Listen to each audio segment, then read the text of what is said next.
Hi, my name is Kristof Lindner. I'm from Germany and I started 2.5 years ago an online marketing business in Germany. Had you had any experience with the internet before that? I had no experience. I was working as an engineer in a plant manufacturing company, and I had no idea that stuff like this exists actually. What? But I got inspired by a book written by Eben Pagan. When he started his business out, he wrote the book W Dating. I got that book and I found the marketing fascinating, I found the content fascinating, the whole business model very fascinating, and that brought me into the whole business. So how did you dive in? So what I did was, I thought this thing is so good and it's running well in the US, and I even bought it from Germany, so it's so popular. I thought, why don't we have it in Germany too? So I had this idea and I flew to LA. I spoke to Evan Pagan about how we could do a German version of his product, and we figured out a licensing deal. And within this licensing deal, I started to translate the ebook, generate a sales page, a payment system, and got some traffic to the site, and I had my business running. And at first, of course, it was besides my main business. I still had my job, and I did this all in my free time, the evenings, on the weekends, and now it changed a bit. Let's talk about that. So give us some idea of the timing. So you started working, translating, and tell us a little bit about the content, by the way. What's the fundamental content on the site? The content of that site was self-help, personality growth, and dating advice for men. Okay. And you figured those are things that will sell in Germany too. Right. This is what I thought. Every young guy needs maybe some help or wants to improve himself. So I thought there's a demand in Germany as well. And when you put up the site, do you have help? I had help from friends of mine who knew some programming. I had no idea about how to program a payment system. When I started, I didn't know that there are a payment system you could just buy and implement in your page, so I thought I had to do it on my own. And we did it on our own, actually. We created our own unique payment system, which we don't use anymore. But back then, it was the best choice for us. And what year are we talking, by the way? When did this happen? You said 2.5 years ago. Yeah, so at the beginning, everything took very long because I didn't have much time to do it. So I started this 2.5 years ago, and then 2 years ago, we had the product finished and it was out, and we sold our first 2 copies on the first day. The first 2 copies on the first day? Yeah. All right, and tell me about the growth of your business since then. So what happened then was, I got my business partner jumping into the business, so we were 2 people working then. I quit my job, so we were 2 people that worked full-time on it. And while I was in LA, I not only met Eben Pagan, I met another person in the fitness industry. He wrote an ebook about how to build muscle when you work out. It is No-Nonsense Muscle Building from Vince Del Mondi.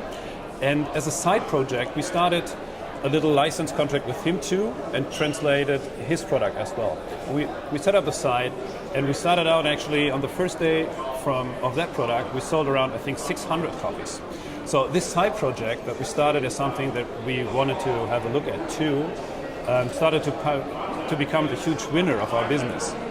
And Vince Del Mondi introduced us then to other people in the fitness industry. And now we have 7 licenses, 6 in the fitness industry. We're working on 3 new right now. We have this dating advice license. We're working on a dating advice self-help ebook for women right now. And we sold products, we sold ebooks, we sold video products, we have audio programs worth of maybe $2.5 or $3 million so far. We have 8 people now working in the company. We get 3 new that work on a half-time basis right now, but they might join the company pretty soon. And it's growing even quicker than it has. We come in faster and faster and faster. This whole thing is taking speed in Germany. I think the huge wave of digital products and sales that are marketing, this kind of direct marketing, just the wave comes over to Germany right now. That's fantastic. What are some of the early mistakes you made? If you talk about sort of what you wish you could have undone, or things that you did not do that you should have done, anything like that? So, for example, I thought when I write the ebook and I'm finished with that ebook, I thought I'm done. Just like the people will be hungry to buy my ebook, I will become a millionaire very quickly, and it will be all finished, which is not the truth. So You have to do a lot of marketing. After you have your product finished, you need to find traffic. So this is customer generation that you have to do, and you need to work on your conversion on your page. You need to get the traffic or the leads that you lead to your web page to convert. And sometimes people concentrate, and I did that too much on only content creation, for example, and then instead of taking the time and putting some energy into traffic generation, they start working on another content product, for example. And let's talk about traffic generation then. What have you found are the best techniques for generating traffic? So if you have some money, then a good technique is pay-per-click marketing. And I know many people say that if you start out with pay-per-click marketing, you should use Google AdWords and only the search network. We actually get 90% of our traffic from the content network. Maybe because in the fitness branch we have products that a very large group is interested in. It's like we have a weight loss product, for example. That's something you can advertise on any page actually, and we get mainly like cold traffic, so not very targeted traffic to our page, but still the page converts so good that we can pay for the traffic. Yeah. If you don't have money and you want to generate some traffic and you're just starting out, I think a good way to generate some traffic is to find people in your business niche that have lists, that have already customers, that might be interested in your product as well. That's the best way of generating traffic by far of all the techniques. This is what I think. Then of course you can try to put text and articles on a lot of pages, try to get just your message out there without paying for it. So no pay-per-click marketing, but wherever you can put an article for free in forums or threads, things like that. That's a good way of doing it. So right now you guys both, you deliver your own content, you create your own content, but you're also serving as an affiliate, you're selling other people's content as well? Yeah, so we somehow, we approach our business that these products that we created are somehow our own products. Like we think like a little bit like McDonald's. So when people open up a restaurant of McDonald's, they can take all their marketing, their branding, and they have some rules how to do it, but it's still, the restaurant manager is himself responsible for the restaurant. That's with our licenses as well. So we perceive them as our own products. We try to grow them, we try to market them. We do our own traffic as well. Although most of the traffic comes from affiliates. So the biggest part of it. We do some traffic by Facebook, for example. Facebook is a very cheap and effective traffic source right now. Tell us how you do that. Everyone wonders, I mean, they want to have a social media presence, but the question is how to translate that social media presence into website traffic that then becomes part of your list. I mean, okay, so we always wanted to go for the big game, so not for the small numbers. I can't tell much about how you build fan pages and then generate a couple of sales. This is cheap, so it doesn't cost anything.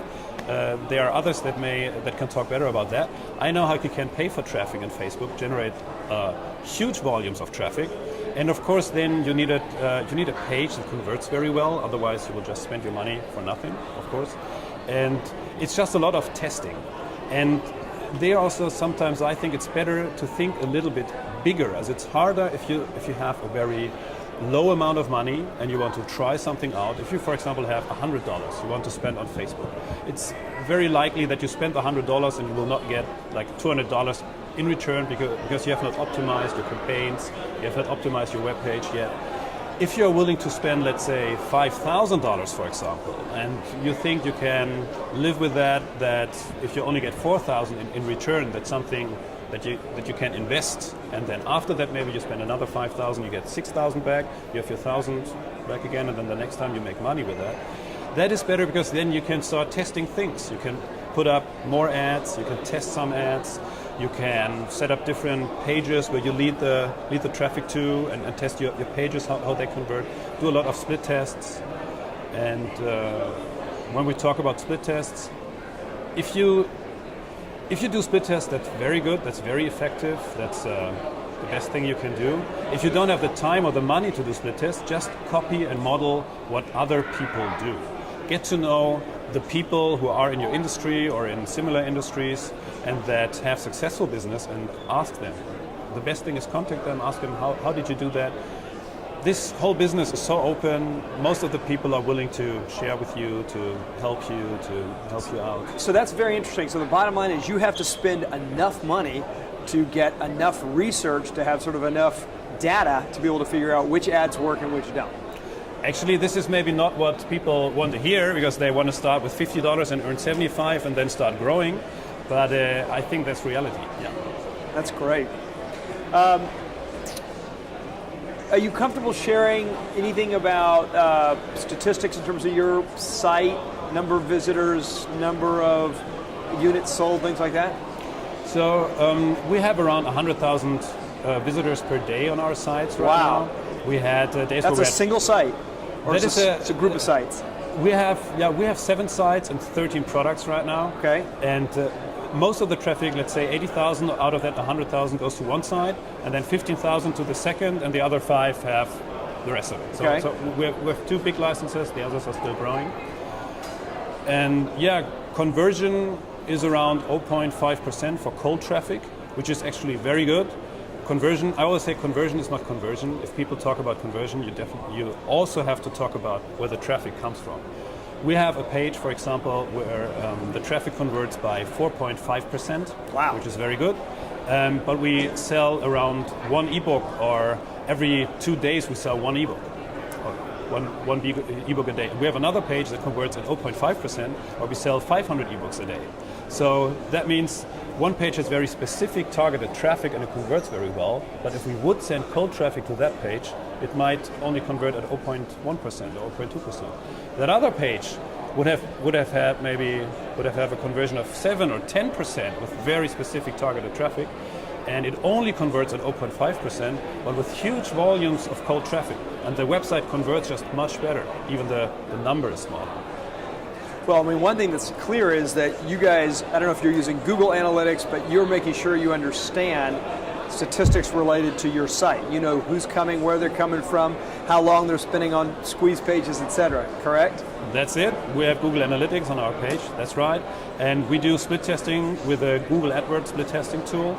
That's a free tool. That's great and worked out very well for us. What else do we do? We do, as said, some split tests on our own, but we always look out into the other industry areas and look out what is working well there. Who have huge traffic volumes on their pages. You can look it up at Alexa, for example. Alexa is a tool. Which one is that? Alexa.com. Yeah. That's a page where you can put in any website URL and it will show you the statistics of how much traffic it gets per day on its page. And that is very helpful for analyzing what your competitors or what other people in your industry are doing. So what we try to do is we want to find those pages that have really high volumes of traffic, that are really big, and then we want to analyze what they do on their site. What kind of video they have on their site, what kind of text they use, if they have an emotional story, how is that emotional story set up? Does it have specific elements that we can get out of that page that we might use to write our new own page and add those elements to our page to make it better? This is actually a little bit the shortcut around testing. Because testing takes a lot of time, a lot of effort, a lot of money. You need high volumes. Otherwise, you come up with tests where you're not sure if the result is really speaking something, if you can really rely on that result. Yeah. That's just fascinating. Anything happening in Germany, either with technology or anything you're seeing in Germany that you think may be applicable to American either consumers, vendors, or affiliates? In other words, the lessons learned that we can pick up for something y'all are doing overseas. What is, I think, very interesting for American vendors, for example, right now, is to just take the opportunity and bring their product to the German market, for example. And there are 2 ways how you could do it, and one way is much better than the other one. You can find external translators in America that translate your stuff, and you can try to do it from the US and somehow work with your systems and your translations and sell it on the German market. This is, from my experience, not how it works out well, and this is not the way how you will succeed. better, what you can do is find a team in Germany that helps you do that, and that can not only translate your marketing, for example, but also understands what digital marketing is about, how the emotional story is affecting the customer, and how the emotional decision in the customer builds up that he decides to buy a product, so they can adjust the marketing a little. For example, in America or here in the US, you have pages that are really very hyped. The US people love hype pages. They want to hear how perfect they are and what they all will get when they buy that product. The Germans are a little bit more, if they hear that, they ask themselves, is that really true what the person says there? Can I have the same thing? And if you give more, let's say, more realistic and not as hyped point of view on your product, it will convert better and they will like it better. So slightly more skeptical and decidedly more reserved is the German audience. Yeah, and more convincible by numbers, for example. If you have nice numbers and you show us the evidence. Like logical reasons for buying the product, that will be very convincing to a German customer. And it's interesting because what you're describing about the German consumer may be very different from the Italian or the Spanish or the French consumer. That's right. I would hook up definitely with native speakers, with people from that country, if you want to expand your business into the European market. Those people might take a share of that, that's right, but then the business can be just much bigger than if you try to translate it here in the US and some will work from here. That's very difficult. A couple more questions and let you go, Kristof. First of all, tell us a little bit more about your family background. What does your family think now that you've left your traditional engineering job and you're working in this new space?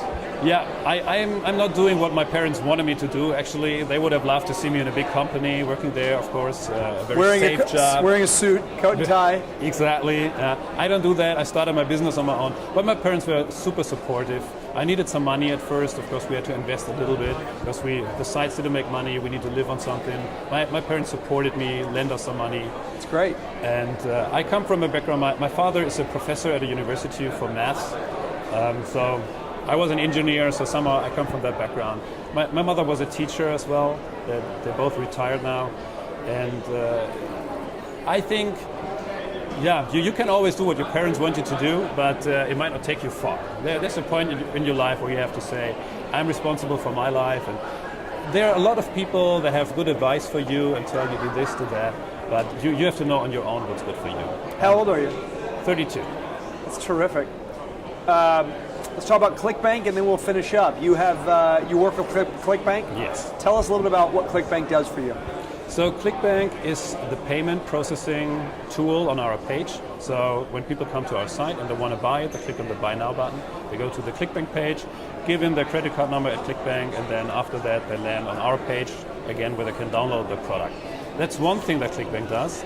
But the other thing that ClickBank does, which is even better, is ClickBank connects affiliates with vendors. I, as a vendor, can put my product up on the ClickBank marketplace, and then all the affiliates that are there in ClickBank has a lot of affiliates, they see that product in the marketplace, and if they think it's a good fit, they start generating traffic for you.